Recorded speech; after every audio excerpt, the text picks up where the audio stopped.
hatch coverless good morning sir, की हाल है sir? बस ठीक है यार, चलता पिया है।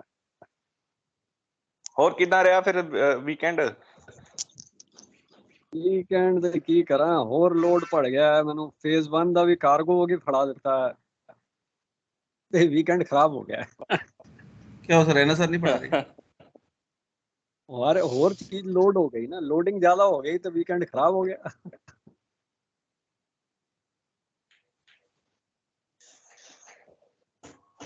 चलो आगे करिए। हैच कवरलेस कंटेनर वेसल जो थे बेसिकली एज इनोवेशन आए थे। बेसिकली पहले वो टेलर कंटेनर थे, बट एज इनोवेशन इन्होंने इंट्रोड्यूस किया था कि हैच कवरलेस वेसल्स कैसे चलेंगे। So they intended to make cargo handling more economic, because इसमें हैच कवर नहीं होते तो आपकी स्टील वेट कम होता। तो शुरू में स्विस कंपनी नोरेशिया ने एंटर किया था with these vessels, and they were the ships of the future. So except hold 1 and 2 जिसमें pontoon hatch cover थे और hazardous cargo, बाकी hatch covers नहीं थे। प्लस जब वो शुरुआत हुई थी so they were traveling between Europe and Far East, तो यहाँ काफी ज्यादा tropical rain, so the shipping company was having these rain protection roofs for the various other vessel holds जिसमें हैच कवर नहीं थे। अब ये रेन रूफ जो थे they were resting because ये हल्के थे, they were resting on the transverse coaming of the container guides and secured by rapid fastening, तो इसको पोर्ट में रिमूव कर देते थे। So the coaming extent in each case was to the highest container, which in some holds was for 12 years. And before and after cargo handling, the roofs had to be removed and replaced by onshore lifting gear. अब इनमें hydrodynamic shape था so that air resistance ना हो। अब इसकी air resistance कहाँ touch check करते हैं? Aerodynamic resistance wind tunneling test होती है। विंड टनलिंग में फोर्स किया जाती है विंड उस एरिया में, और फिर उससे चेक करते हैं कि आपके मनूवरिंग स्पीड पे क्या इफेक्ट होगा। आपकी कार्स का भी ऐसे ही होता है, आपके एयरक्राफ्ट्स का भी ऐसे विंड टनल टेस्टिंग होता है। अब आपकी लंबोर्गिनी है, विंड टनल टेस्टिंग में पास हो जाती है क्योंकि उसके एरोडायनेमिक्स बराबर है। सिमिलरली एयरक्राफ्ट में भी चेक होता है और ये इसमें भी चेक करते हैं क्योंकि ये रेन रूफ्स लगा रहे थे। So that revealed that the shape of the forecastle deck in conjunction with rain roofs and deck house will save the fuel. And the rain roofs protect not only the stored container but the ship as well as large quantities of rain की जो stability problem थी वो solve हो जाती थी क्योंकि rain आपके hold में नहीं आ रही। बाकी वेसल ओनर कहते हैं कि भाई हम इसके लिए हम हाई पावर बिल्ज पंप लगा देंगे सो दैट पानी पंप आउट हो। तो ये वाले सेल गाइड से ओपन टॉप कंटेनर वेसल्स के और आपके डायरेक्टली होल्ड में ये लोड हो रहा था। अब इसमें क्या है, ये गाइड्स एक्सटेंड हो रहे हैं ऊपर तक, तो आप ऊपर से नीचे तक होल्ड में नीचे जा रहा है, हैच कवर नहीं है। तो guiding right from top to bottom है और यहाँ कोई कंटेनर फिटिंग्स डेक के ऊपर भी नहीं होंगी। तो कंटेनर फिटिंग नहीं है, हैच कवर नहीं है, सेंटर ऑफ ग्रेविटी ज्यादा राइज नहीं कर रही, स्टील वेट कम हो गया, टर्न अराउंड कम हो गया टाइम, तो उसका ये फायदा था हैच कवरलेस कंटेनर वेसल। अगर आप ये देखो नंबर 1 एंड नंबर 2, इसके ऊपर हैच कवर लगा है और उसके ऊपर कंटेनर लोड किए हुए हैं। तो this was for hazardous cargo, और बाकी जो है नॉन हजार्डस कार्गो के लिए बाकी होल्ड से। तो these guides were extending right till the top tier, वहां से लोडिंग होती है। So you can see that. So there are no hatch covers here. Now you see the section here, midship section, ये ऊपर तक extend कर रहे हैं, बाकी सब सेलर कंटेनर्स का है। ओनली इसकी एक्सटेंशन ऊपर तक है, so that is the only difference in the midship section. तो आपको जो ड्रॉ करना है ये वाला ड्रॉ करना है। अब इसको जरा इलाज करें।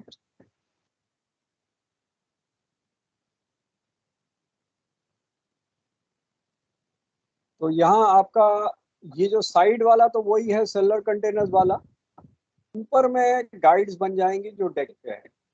तो these are the guides on deck. जहाँ से ये अपर डेक आ गया तो इसके ऊपर गाइड्स लगी हुई हैं जो इसको टॉप टियर तक विदाउट लाइशिंग फिटिंग करा देती है। तो बाकी सारी चीजें वही हैं, only you have to have this top area extended, जो गाइड्स हैं उसके एक्सटेंडेड है। तो एक दो बार ये आ चुका है तो ये डायग्राम आपको बनाना पड़ेगा और hatch कवरलेस vessel.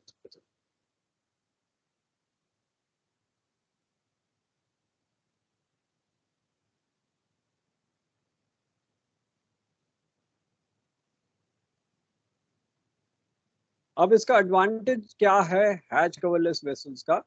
First, considerable weight on hatch cover has been eliminated. That means your hatch cover के ऊपर जो weight है वो reduce हो गया, so आपका dead weight बढ़ गया, कार्गो आपका ज्यादा लोड कर सकते हैं। That means more number of containers can be loaded. Since the hatch covers were located high on ship, stability भी आपका improved हो गया क्योंकि center of gravity इतना rise नहीं करेगा। That is number 2. Number 3, पहले वाले में 2 पॉइंट हो गया। नंबर 3 में it excludes the need to open and close the hatch cover, so आपका पोर्ट टर्न अराउंड टाइम भी रिड्यूस हो रहा है, कार्गो ऑपरेशन कॉस्ट रिड्यूस हो रहा है, that all is reduced. Then the next is the guides are not terminating at the hatch combing, but they are extending to the full permissible height. तो आपका securing better हो गया, plus आपके जो manual लैशिंग्स थे वो सारे नहीं चाहिए डेक पे। जो पहले आपके सेलर कंटेनर्स में थे, अंडर डेक पे नहीं चाहिए था, उसके ऊपर चाहिए था, अब वो ऊपर भी नहीं चाहिए।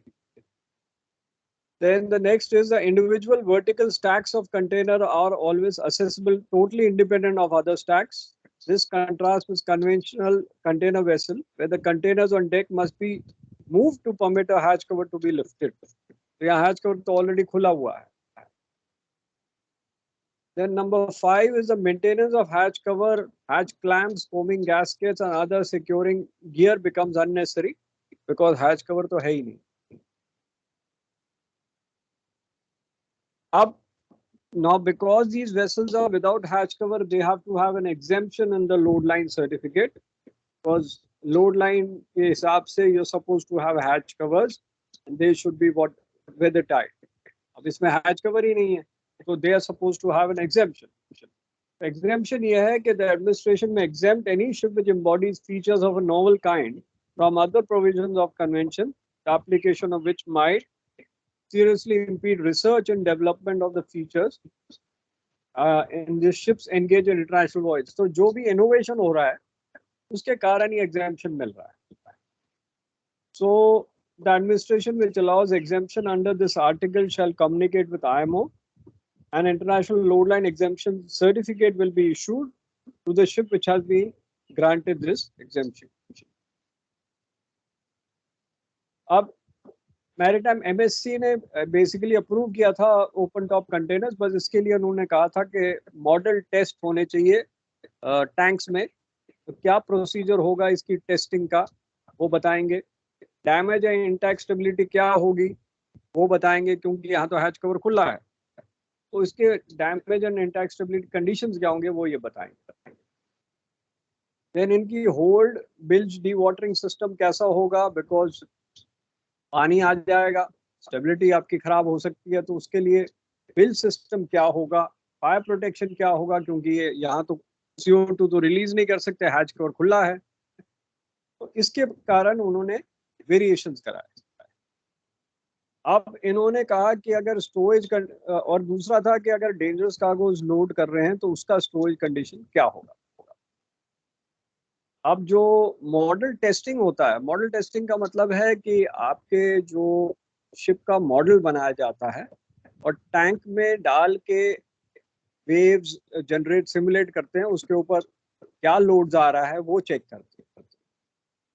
सो इसमें क्या है, wave height should be approximately 8.5 metres as most unfavourable realistic wave period.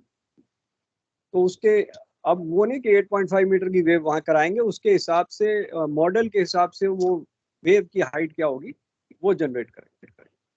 Then wind generated spray has to be simulated to check कि भाई इसका स्टेबिलिटी कंडीशन क्या है। Then different wave directions include होने चाहिए, different speed and headings including dead ship condition क्या है वो आपको सिमुलेट करनी है मॉडल टेस्ट में। Then different loading conditions to be tested, keeping the most unfavorably hold terms in sea shipping water empty, and ये जो मॉडल होंगे they will be self propelled, तो रिमोट कंट्रोल से चलाएंगे और सेल्फ प्रोपेल्ड होंगे। So damage stability of open top container vessel is same as conventional vessel with hatch covers. That means they have to comply with the watertight subdivision and damage stability. An intact stability of open top container vessel is that the ship stay afloat under all conditions of hold flooding, empty, partially loaded, and fully loaded. So they have to comply the same damage stability as cellular containers. Pre-surface effects of water in exposed hold must be taken into account, which is relevant in case of vessel has low stability. A fully laden vessel must maintain a positive residual stability. In cases all open cargo holds are flooded completely up to the height of hatch cover.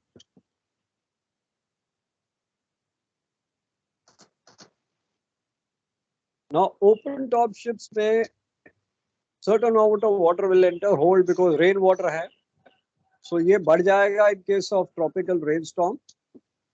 Now, to avoid flooding of containers in tank top, open top ships were equipped with 200 to 300 mm high pedestals on the tank top, on which your bottom containers were stored. And these ships were equipped with at least 3 independent bilge pumps. तो आपके दो तो normal इंजनों में builds pump थे, cargo area के लिए उन्होंने 3 इंडिपेंडेंट बिल्ज पंप्स दिए और open top container vessels capable of pumping the maximum hourly rate of sea water in seagoing conditions in the model test. So the bilge system for cargo hold is independent of machinery space. Machinery space के आपके दो system है and cargo spaces पे यहाँ 3 system है, and ये तीनों system machinery space के बाहर होंगे. And IMO regulations require that the maximum hourly rate of ingress of seawater in any one open hold determined from the model testing should not exceed the hatch opening area multiplied by 400 mm per hour. So इसका ये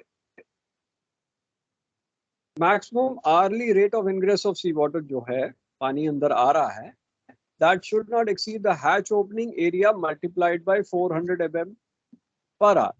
इससे ज़्यादा नहीं आना चाहिए. An open cargo hold must further be equipped with bilge high level alarms, कि जो पानी आ गया उसका लेवल क्या है वो चेक करने के लिए. And these features should prevent cargo at the bottom from being sacrificed in case of water ingress, क्योंकि otherwise नीचे वाला कार्गो खराब हो जाएगा. However, they cannot prevent a cargo hold containers from becoming water damaged. तो अगर नीचे वाला कंटेनर में छेद हो गया तो वहां तो पानी आएगा. So the vessel will not be responsible for that. Even the newest containers can get damaged during loading or discharge operations. Now, some open top container operators have fitted vessel with rain shelters, जो आपको पहले बताए थे, जो covers लगाते हैं to prevent water entering. तो वो some operators have fixed that. So they give certain degree of protection to the cargo, but not that much. So इसलिए pumps तो आपके active होने चाहिए. अब नॉर्मल कंटेनर वेसल्स में CO2 सिस्टम होता है, बट ये ओपन टॉप कंटेनर वेसल में CO2 सिस्टम चलेगा ही नहीं, क्योंकि हैच कवरेज खुला, ओपन. तो इसमें इन्होंने जो फायर फाइटिंग सिस्टम होगा वो वाटर स्प्रे होगा instead of CO2. So the firefighting system for open holes is based on principle of containing the fire at the bay of origin and cooling the adjacent areas for preventing structural damage. So they are protected by fixed water spray system which sprays water into the cargo hold from deck level downwards to contain a fire in the container bay of origin. अब ये जो spray system है ये सब divided होगा in each various systems और each subdivision में एक रिंग लाइन होगी at the deck level which is surrounding your container bay. So IMO requires at least one dedicated fire pump should be outside the open top container hold and इसकी capacity होगी to serve all container bays in any open top container hold simultaneously. So उसका pressure maintain होगा. तो आपका तो engine room में तो है ही, उसके अलावा एक बाहर भी होगा dedicated, not emergency fire pump. ये डेडिकेटेड फायर पंप अलग से होगा for the hold so that it can spray simultaneously at that pressure in all the holes together. सारे जहाज में आग लग गई. A water spray system must be supplemented by hose supply from weather decks and इसमें minimum 4 jet water के चाहिए from the hose nozzles. Normal ships में 2 jet चाहिए, open top में 4 jet चाहिए, plus इसमें एक dedicated fire pump बाहर होगा outside engine room. Majority of dangerous goods is carried on decks since open top container ships do not have a separation or hatch covers. Dangerous goods may leak into cargo hold, so all containers in and over the open hold are to be considered loaded in same compartment. तो open top container जो open holds हैं उनमें DG goods नहीं होंगे, they'll be in the on top of the closed holds. Now IMO regulation states that the dangerous goods for which on deck only storage is specified in IMDG should not be carried in vertically or vertically above open top container holds. This reduces the flexibility for the operator to carry containers with DG. So DG goods will be carried on top of closed container. तो इसीलिए आपका number 1 and 2 hold बनाया गया है so that वो बंद हो और उसके ऊपर DG goods हो. So these are special holds, cargo holds. So this is your hatch coverless cellular containers.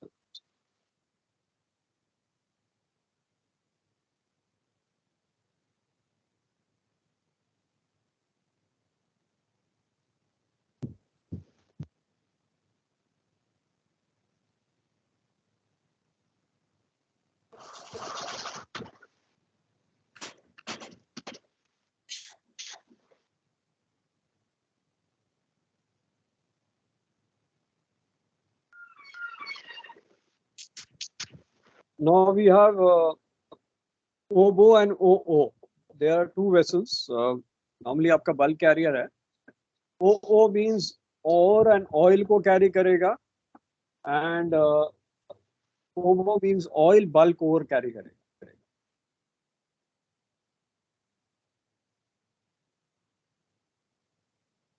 तो ये ओवर कैरियर जिसमें ओवर कैरी कर रहे हैं और वाटर बैलास्ट यहाँ है, यहाँ भी ओवर कैरियर है.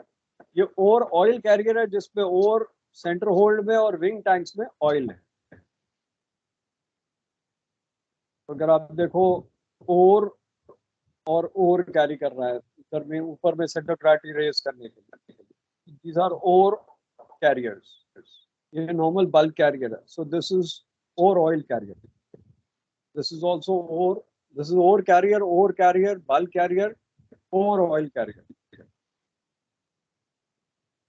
Oil bulk ore में basically आप यहाँ bulk carry कर सकते हैं या ore carry कर सकते हैं. Wing tanks में आपके oil होगा. तो आपको उसका midship section दिखा देंगे. So this is your bulk. ये oil tight होगा tank. इसमें collar plate है, transverse member है, platform is there, and this is the hold where you can carry either ore or bulk. तो इसकी प्लेटिंग स्ट्रेंथेंड होंगी। प्लेट फ्लोर है, solid plate floor, यहाँ सेंटर गर्डर है, यहाँ डक कील भी आ जाएगा। Instead of 1 2 duck centre girders होंगे, एक डक कील आ जाएगा। दीज आर योर लॉन्जिट्यूडनल लगे। तो इसकी स्टिफनिंग हो गई है, यहाँ स्टिफनिंग हुई है, so that and this is what oil tight tank. Now, hybrid bulk carrier designs have been developed to carry oil, dry bulk cargo, and ores in single voyage. So the ship is transversely divided into sections, and each section at the center is used to carry ore, tanks at the sides, and the bottom are used to carry oil. So ore carriers carry iron. नहीं, आजकल कम हो गए हैं क्योंकि इसमें problem ज्यादा होती हैं।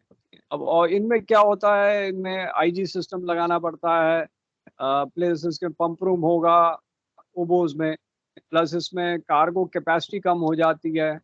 ऑयल कैरी पहले ऐसे होता था ना कि आपको ऑयल मिल रहा है, खाली आ रहे हो तो उधर से और कैरी करके आ जाओ। अब जैसे आप डिस्चार्ज कर रहे हो, आपको दूसरा कार्गो नहीं मिला, बीच में और कैरी करके आ गए, और नहीं मिला तो ऑयल कैरी करके आ गए। तो स्विचिंग और इजी था, लेकिन आजकल कम ऑपरेटर्स यूज करते हैं। आपके मतलब बालास्ट टैंक में भी ऑयल लेते थे पेट्रोल? नहीं, वो बैलेस्ट टैंक अलग है, बैलेस्ट टैंक विंग टैंक्स अलग हैं, वो डबल अल है। इसका आपका ऑयल साइड में तो डबल अल होगा, इसमें नहीं दिखाया है, बट डबल अल होगा। ये मिडशिप सेक्शन में नहीं है, पर डबल अल है इसमें, क्योंकि ये देखो जैसे डायग्राम है, तो यहाँ डबल एल आएगा, यहाँ दिखाया नहीं है क्योंकि इसका डायग्राम इतने अवेलेबल नहीं है डबल एल वाले, सिंगल एल दिखा रहा है। तो ये बेसिकली एक्सपोज टू द, ये तो आपके मार्बल के हिसाब से तो ऑयल चला जाएगा बाहर। अब 5000 के ऊपर जो भी वेसल है, they are suppose to have double hull. Tankers जो हैं, they are suppose to have double hull. So if you are carrying oil in your wing tanks, तो more than 5000 you're supposed to have double R as mandatory requirements of MAPOL. उसमें you cannot avoid that. हाँ, less than 5000 of course you can avoid that. तो अगर आपको मैंने chemical tanker बताया था जो मोलासेस कैरी करता है या एप्पल जूस कैरी करता है, एंड लेस देन 5000, और टाइप 3 वाला, टाइप 3 में तो अलाउड ही नहीं है, मतलब you don't require a double L. But if you are more than 5000 tonner and going to US, any vessel more than 5000, that is tanker, will require a double L, whether you are type 3 or not. IMO says type 3 vessel में double L double bottom नहीं है, so there is a conflict between IMO and US इस चक्कर में। तो sir अगर वो है तो वो भी ऑयल ही ना। अगर आप वाई कैटेगरी कैरी कर रहे हो, लेकिन उसका भी कुछ तो हार्म रहता होगा। अगर आपको कुछ एक्सीडेंट होगा तो सीधा पानी में चला जाएगा, डबल हल नहीं होगा। नहीं, वाई नहीं, वाई कैटेगरी नहीं, Z category. Y category is type 2। हाँ, वो जेड नहीं, अगर कुछ भी नहीं, OS category, not Z. X Y Z को तो डबल एल चाहिए। हाँ, अदर सब्सटेंसेस जैसे आपके मोलासेस हो गया, वाटर हो गया, एप्पल जूस हो गया, काउलिन हो गया, all that you can avoid double L and double bottom specific carriers में। but हाँ, US में जाओगे तो more than 5000 you're not allowed that। below 5000 yes you can have single L in US, ठीक है। General cargo is not required for double L, but आजकल double L general cargo में भी आ गए हैं। they are not required to have double L, but आजकल उसमें भी आ गए हैं, क्योंकि कई बार क्या हुआ है, तूफान में पाइप लोड किया, वो पाइप बाहर निकल गया, हल फाड़ के वेसल सैंक, इसलिए उसमें भी डबल एल आ गया। तो चेंजेस आ गए हैं कई जगह। हाँ, तो वो स्टेबिलिटी के उससे चाहिए ही रहेगा ना। हाँ, लेकिन देखो ऐसा है ना, डबल एल क्या है, फायदा भी है नुकसान भी है। फायदा है और नुकसान भी है। एक तो डबल एल की टैंक क्लीनिंग करना बड़ा मुश्किल है, दूसरा उसमें स्ट्रक्चर आपका कार्गो कैपेसिटी कम हो जाता है ना, तीसरा अगर बिल्जिंग हो गया तो लिस्ट हो जाएगा, एंगल ऑफ लॉल हो जाएगा, बहुत चक्कर है उसका। lot of problems are there in double hull also.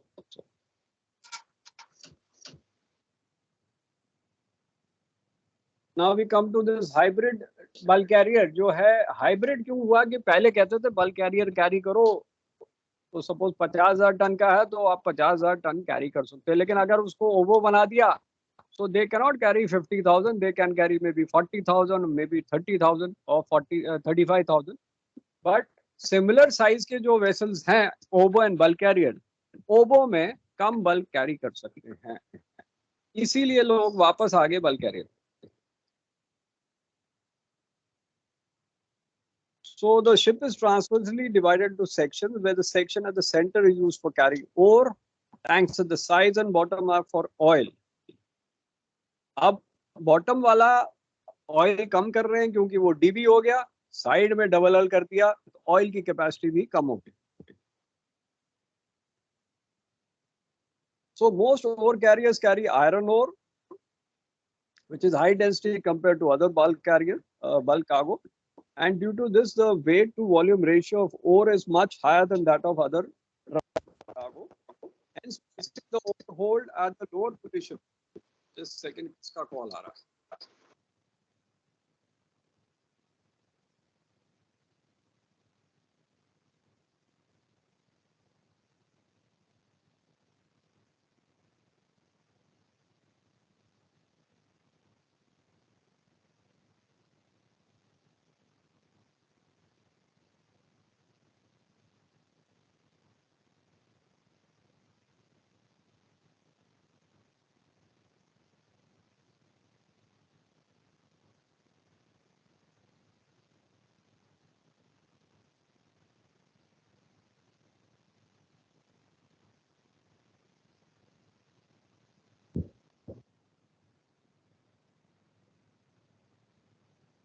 Okay, exam चल रहा है, कुछ ना कुछ तो फोन आएंगे ही. ये राइट, आप लोगों का तो इसी में रहेगा क्योंकि नया बैच तो आ नहीं रहा है, तो आप लोगों का तो इसी में रहेगा, ऑनलाइन ही रहेगा. बाकी फेज 1 आ रहा है तो उसका हाइब्रिड मोड हो जाएगा.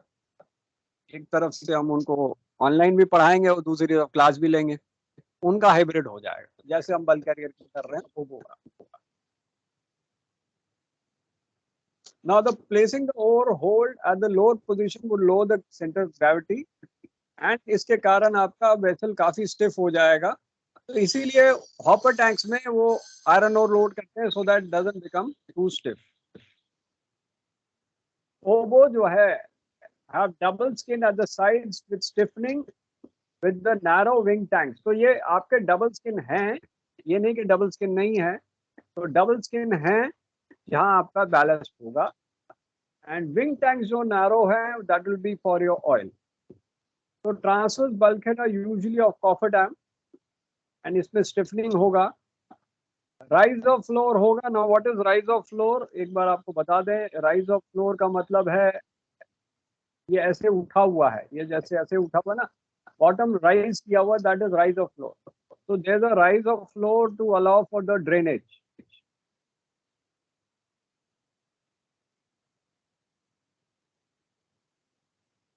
so that center line पे आपके bilge pumps लगे हैं so that your water can drain there and you can pump out. Hatch covers have got side rolling type. Hatch breadth should be about 50% of the beam. Hydraulic operations with automatic battening down is a feature of these hatch covers. Over carriers have a smaller deadweight as compared to bulk carrier जो आपको बताया था. Because of the various divisions formed, उनका जो dead weight है वो कम हो जाता था.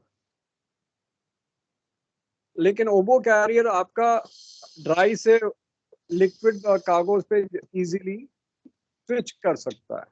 Not the tank cleaning machines होगा क्योंकि ऑयल टैंक्स हैं, लेकिन ये टैंक क्लीनिंग मशीन्स फिक्स नहीं होंगे, पोर्टेबल होंगे. होजेस जो होंगे वो भी पोर्टेबल होंगे, वो भी फिक्स नहीं होंगे. So the obo construction is similar to that of bulk carrier, except that they have larger wing tanks and the DB tanks are deeper to improve stability when carrying ore cargoes. अब इनमें void space होगा between the two cargo holds and इसका और features क्या है कि oil tight hatch covers are there to allow carriage of liquid cargoes. They have dedicated slop tanks because Marpol NX1 requires slop tank. They'll have pump room for loading discharging of liquid cargo जो bulk carrier में नहीं है. इसमें IG system होगा, is there in tankers, वो इसमें भी होगा. Tank hold cleaning system similar to that of cow systems on oil tankers. Alleging equipment होगा like oil tankers. Pipeline system होगा, ballast, bilge and cargo line, but ये duct keel से पास होगा. टैंकर्स में ऊपर आता है बट ये डक्ट कील से पास होगा. Bilge lines will be there for the dry cargo. तो ये आपका ओवो कैरियर है. तो इसमें मास्टराइजर भी होगा एंड पीवी वाल्व भी होगा, मास्टराइजर भी होगा, आईजी सिस्टम भी होगा. All that will be there and tank cleaning भी होगी. साइड होल्डिंग हैचेस भी हैं. So that is your oil bulk ore.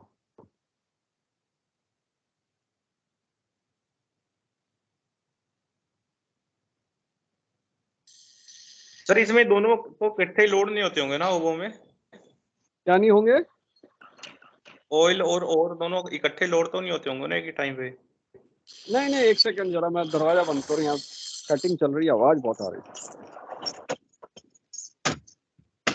हाँ, ऑयल जो है बेटा साइड विंग टैंक्स में करेंगे ना. बल्क कैरी कर रहे हैं तो ऑयल भी कैरी कर सकते हैं. नहीं, मैं वही कह रहा फिर वो क्योंकि और भी हाई डेंसिटी ਹੁੰਦੀ ना, फिर ਉਹਦੇ ਕਰਕੇ ਡਰਾਫਟ ਨਹੀਂ ਜ਼ਿਆਦਾ ਹੋ ਜਾਂਦਾ ਉਹਨਾਂ ਦਾ?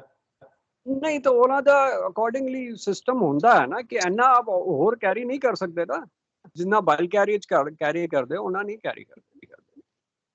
ਅੱਛਾ, ਫਿਰ ਉਹਦੀ ਰਿਕੁਆਇਰਮੈਂਟ ਹੁੰਦੀ ਹੋਣੀ ਕੋਈ ਨਾ? ਹਾਂ, ਉਹਦਾ ਸਭ ਲੋਡ ਲਾਈਨ ਉਹਦੀ ਵੱਖਰੀ ਹੁੰਦੀ, ਵੱਖਰੀ ਲੋਡ ਲਾਈਨ ਹੋ.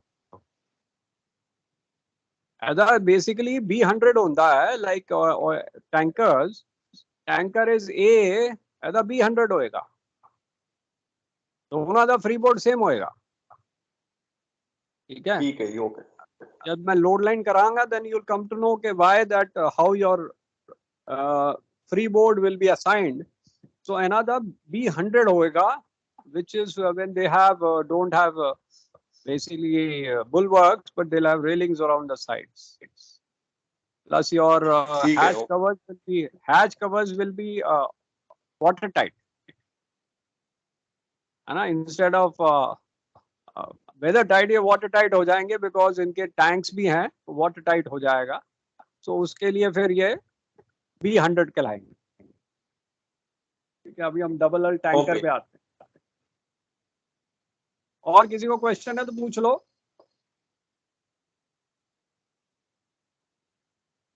तो पहले मैं आपको सिंगल हल टैंकर एंड VLC दिखाता हूँ एंड उसके बाद फिर ये दिखाता हूँ. तो first I will show you single हल tankers, then we'll come to double hull tank.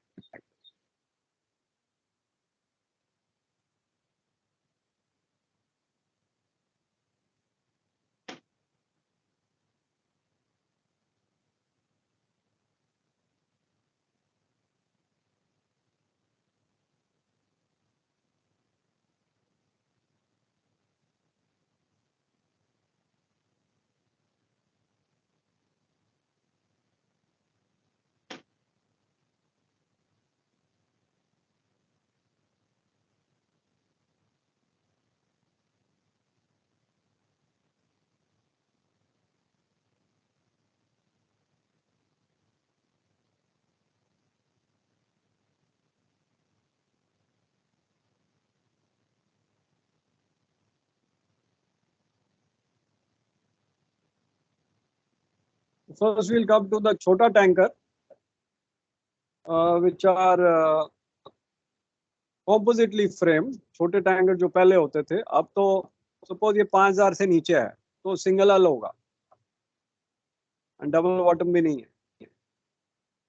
So less than 5000 तो of course you don't require double bottom and also type 3 में आपको नहीं चाहिए. You can have just type 3 type.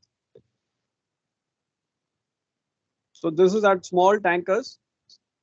जिसमें आपकी कॉम्पोजिटली framed है, क्योंकि डेक के नीचे लॉन्जिट्यूडनल्स हैं, बॉटम में लॉन्जिट्यूडनल, लेकिन साइड में नहीं है। इसमें जरा आपका हॉपर टैंक का भी क्या है, मेरा अपना डायग्राम जरा इसको खोल लूं, देन आई विल एक्सप्लेन।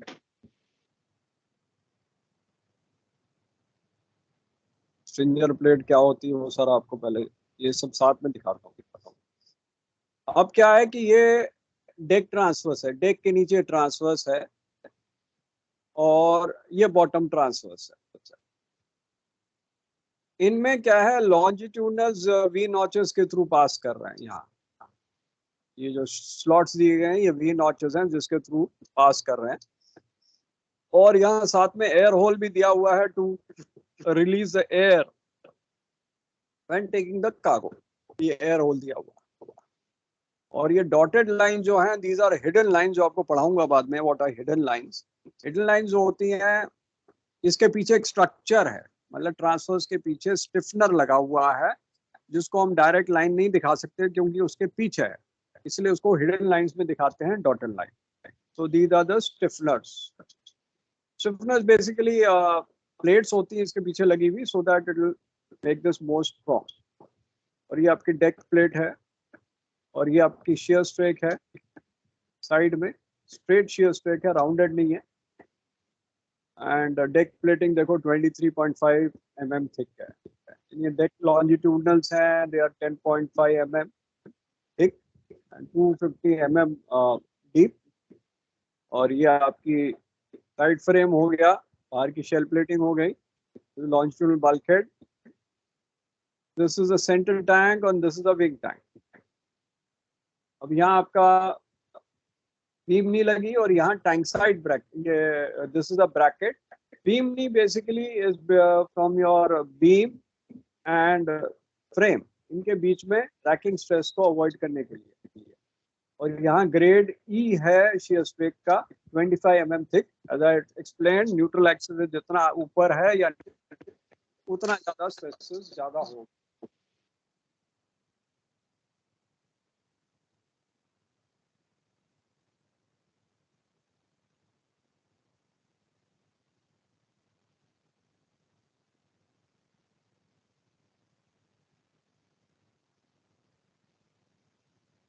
अब यहाँ जो है आपका अपर स्ट्रिंजर है, मिडिल स्ट्रिंजर, और ये लोअर स्ट्रिंजर है। अब स्ट्रिंजर प्लेट में क्या है कि स्ट्रिंजर प्लेट पहले आपको दिखा दूं कैसे होती है, so that I show you 3D section जो आपको बनाया हुआ है मैंने।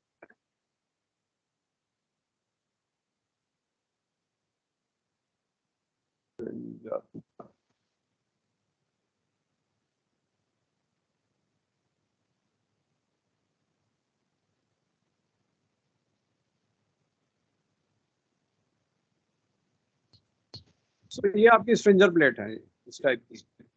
ये डेक स्ट्रिंजर है, डेक पे लगी होती हैं या शीयर स्ट्रेक के साथ। ये आपकी ट्रांसफर स्ट्रिंजर है क्रॉस, और ये लॉन्जिट्यूडनल स्ट्रिंजर है 4.5, और ये पैंटिंग स्ट्रिंजर है जो 4 पीक में लगी होती है। तो these are your various stringer plates. तो इसको डायग्राम दिखाते हैं। अब ये स्ट्रिंजर प्लेट बनी हुई है, तो यहाँ ये जो ब्रैकेट उसको सपोर्ट कर रही है मरून वाली, दैट इज ट्रिपिंग ब्रैकेट। और ये स्ट्रिंजर प्लेट के आगे जो प्लेट लगी है, that is known as face plate. ये जो स्ट्रिंजर प्लेट के आगे जो ब्लैक कलर की प्लेट लगी है, दैट इज फेस प्लेट, इसके आगे लगी होती है। और ये स्ट्रिंजर प्लेट के सपोर्ट करने वाली ट्रिपिंग ब्रैकेट है। तो अब आपको वापस डायग्राम पे लाते हैं। तो ये आपके मिडिल स्ट्रिंजर है, तो ये फेस प्लेट लगी है, यहाँ ट्रिपिंग ब्रैकेट है, देन ये लोअर स्ट्रिंजर है, और ये आपकी बिल्ज प्लेट बन गई ग्रेड ई की, यहाँ ब्रैकेट है, ये ब्रैकेट यहाँ नीचे लगा है। अब टैंकर की खासियत है कि सेंटर गर्डर एक ही रहता, दो नहीं रहते। तो उसको सपोर्ट करने के लिए ड्राई डॉकिंग में एक डॉकिंग ब्रैकेट होता है, that will take the load of the bilge keel of the keel block। तो जब कील ब्लॉक के ऊपर बैठेगा तो सारा स्ट्रेस उस गर्डर के ऊपर आएगा, उसको सपोर्ट करने के लिए एक डॉकिंग ब्रैकेट होती है। That is the salient feature of a in the tanker. ये आपका डॉकिंग ब्रैकेट हो गया। अब इधर सेंटर गर्डर रहेगा, लेकिन परफोरेटेड सेंटर लाइन बल्कहेड नहीं होगा, क्योंकि इसकी जो रिक्वायरमेंट है कि अगर 18.5 मीटर से बड़ा है तो एक परफोरेटेड सेंटर लाइन बल्कहेड होगा, जो इस छोटे टैंकर में नहीं। अब यहाँ आपके बॉटम ट्रांसफर्स हो गया, जिसमें आपके एयर हो, ये ड्रेन होल्स हो गए, और नीचे में आपके लॉन्जिट्यूडनल्स पास कर रहे हैं वी नॉचेस के थ्रू। ये तो हो गया आपका ऑयल टैंकर। वीएलसीसी में आते हैं।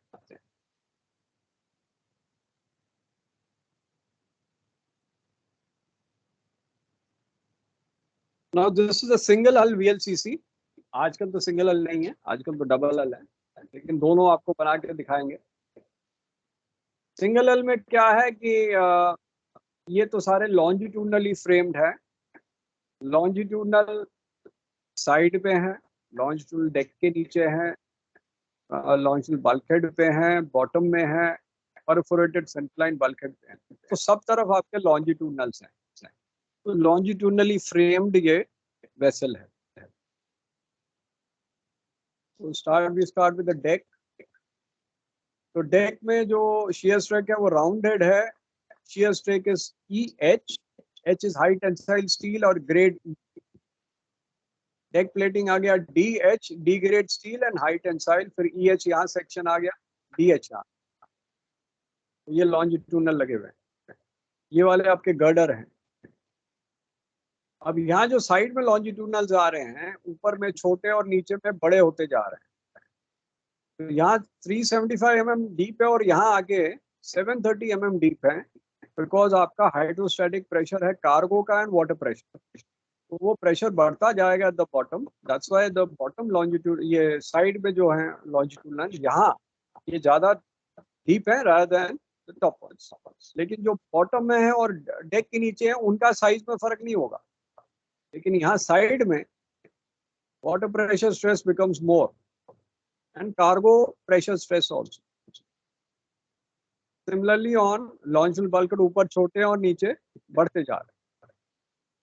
ये EH ग्रेड है, DH, EH, DH। कील प्लेट आपका EH है, 29 mm थिक चौड़ाई होगी इसकी, 300 या 3 मीटर चौड़ा है कील प्लेट इसमें। अब ये पूरा आपका सेंटर टैंक है, लेकिन बिकॉज इसकी विड्थ इज मोर देन 18.5, तो एक परफोरेटेड सेंटर लाइन बल्कहेड है FSC रिड्यूस करने के लिए।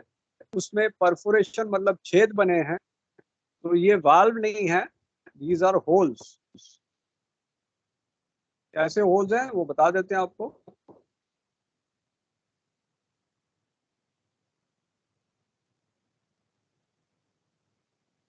परफोरेटेड सेंटर लाइन बल्कहेड में ऐसे परफोरेशन होंगी, छेद होंगे। तो ये वाटर टाइट नहीं है, ऑयल टाइट नहीं है, क्योंकि ये FSC को रिड्यूस करने के लिए these are the perforations there. और परफोरेशंस को हम ये डमरू से दिखाएंगे। So these are not valves. अगर आप वाल्व मार्क कर दो तो प्रिंसिपल एरर हो जाएगा, इसलिए ध्यान रखना। नहीं मालूम तो छोड़ दो, डोंट मार्क इट रॉन्ग। और ये डॉटेड लाइंस हिडन लाइंस हैं, दीज आर द स्टिफनर्स। अब ये ऐसे बेंड हो रहा है, इसलिए इसको वेब फ्रेम कहते हैं, वेब है। तो यहाँ डॉकिंग ब्रैकेट लगा हुआ है to support the dry docking part. Centre line bulkhead यहाँ एक है और डॉकिंग ब्रैकेट इसमें है। तो ये डेक ट्रांसफर्स हो गया, ये बॉटम ट्रांसफर्स हो गया, ये आपके लॉन्जिट्यूडनल्स हो गए, बॉटम लॉन्जिट्यूडनल्स हो गए। सारे डॉटेड लाइंस और हिडन लाइंस फ्लैट स्टिफनर्स। तो rounded sheer strake, bilge plate rounded है, bottom plating 29 mm, cross tie है। क्रॉस टाई बेसिकली इसको साइड से कनेक्ट करता है, ये इट्स लाइक अ ब्रिज, सारे स्ट्रेसेस को हल की तरफ भेजता है। What are stresses inside are transmitted by the cross tie to the hull so that there is no discontinuity stress. अगर आप देखोगे ये ओपनिंग्स भी स्क्वायर नहीं है, but they are rounded on the side so that there is no discontinuity. तो plus इसको avoid करने के लिए क्रॉस टाई बना है so that the stresses are transmitted to the hull. यहाँ सबको समझ आ गया कि नहीं है? कुछ इसमें क्वेश्चन है तो पूछ लो। Okay, first I'll do the diagrams and then we'll come to the theory. कुछ इसमें समझ आया? सेकंड मिनट में बनाया हुआ है ये, क्लियर है? सेकंड मिनट में सब बनाया था। चलो वापस आते हैं अब आपके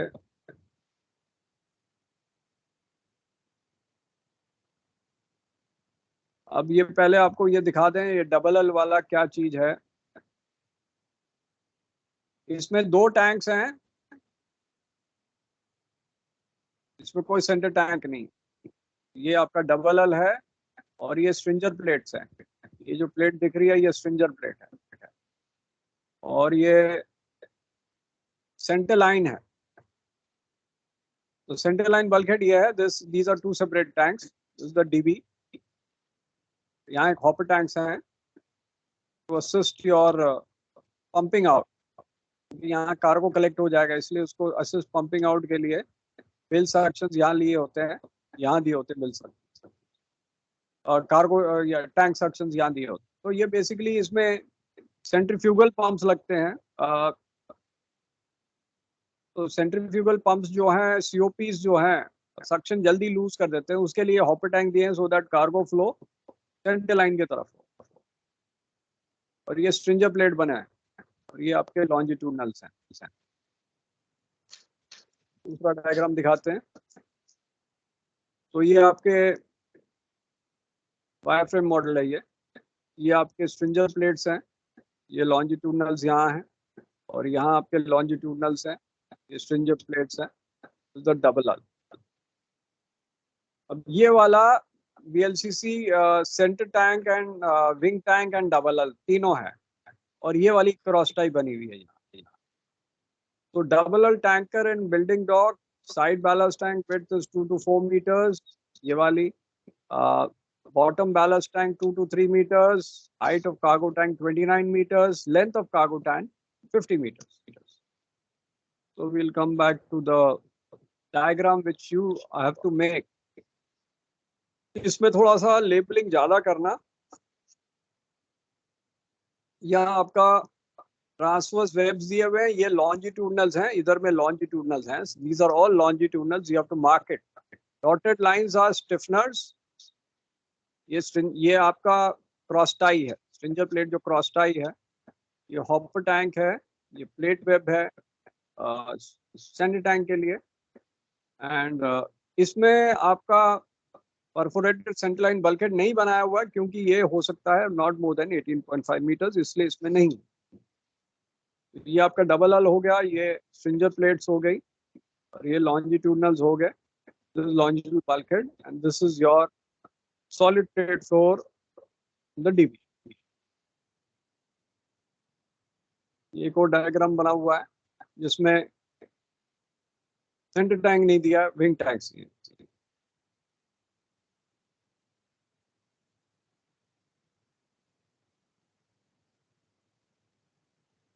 So all oil tankers above 120 meters are required to be double hulled as per MARPOL rules. Almax, Aframax, Suezmax, VLCC, ULCC are all double hulled. Primary reason is to prevent the contact of cargo oil with the external environment. तो अभी के लिए आपको रोक देते हैं and I'll continue with this next lecture. आपका break हो गया है, right? So we'll continue with the tankers and the next. उसके बाद फिर हमारे 2 बजते हैं, गैस कैरियर्स बजते हैं।